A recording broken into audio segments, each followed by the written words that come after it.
Okay, introduce yourself. I'm Joe Godesky with Open Water Adventures here in Charlotte, North Carolina. Joe, how long have you been in business? Been in business now for 24 years, been in the industry since 1990, so full-time 30 years. And how did you get involved in it? Got out of college, always wanted to scuba dive, used to watch Jacques Cousteau and James Bond movies years ago and fell in love with the ocean and was fortunate enough to get certified at a dive store here in Charlotte and was offered a job 3 months later. So that's how you ended up here in Charlotte? Yeah, in Charlotte actually. I came here with my mother and sisters in 1985. Then went away to college for a couple of years and came back. So Charlotte's kind of my home. Okay. And so tell me, how did you go about setting up your shop?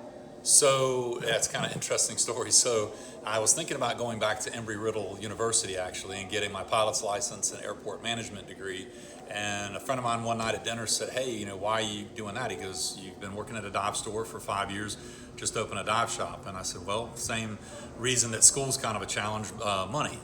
And so he offered to give me a short-term loan. He was a stockbroker, and then he said, you could put a business plan together and go to a bank. And so I asked him, I said, "Hey, are you really serious? A couple guys out, at dinner, sometimes people talk and don't mean things." And next day he said, "Yeah, I'm serious." So I started writing a business plan, approached First Citizens Bank, found a piece of real estate that is about 100 yards from the location we're at now. It was about 1,300 square feet.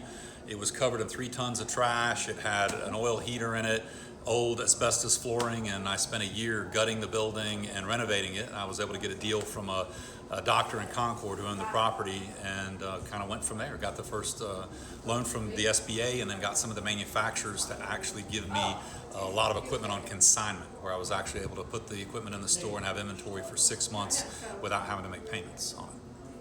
So that's fantastic, and because that really ticks on a lot of the points that we talk about in college or in this course with a business plan and SBA and loans and really having your business plan together. So then you landed on this location, which is a beautiful store. We'll do a walk around of it. Awesome. Yeah, so I was in the other building for about 3 years. We immediately started growing pretty quickly. We used to use a YMCA. We used the Concord Y. We used a retirement community pool, which of course then involved logistics of having to go back and forth. Class would start at 6:30. The students would help us load all the rental into a van. Then we would drive 30 minutes. Then it would take 30 minutes to unload into the pool. Then we'd have a 2 or 3 hour session. Then 30 minutes to load, drive back, and unload, and we'd finish at like midnight. So I realized pretty quickly that having my own pool would make a lot of sense. Fortunately, the owner of my first location owned that property and the property that I'm currently in, and I had entered into a deal to purchase all the land from him over time. And so we executed our purchase option and bought the land here that this building's in. The first thing that went in the ground, which you'll see later, is the pool, and then we built the building around it. It took us 2 years. I was kind of the lone ranger out here. There was no water, no sewer, really no other buildings around, so everything was very slow with the city to get things done. But fortunately, with the help of some of my employees, a good architect, and some other friends, we were able to get this building built. So how did you get the word out? Because this is outside of Charlotte proper, and it is kind of remote a little bit. Obviously the city has migrated out a little bit Right. from us, but how did you get the word out to get business? Right. So interesting too, because I had signed a non-compete agreement with the dive store that I worked at.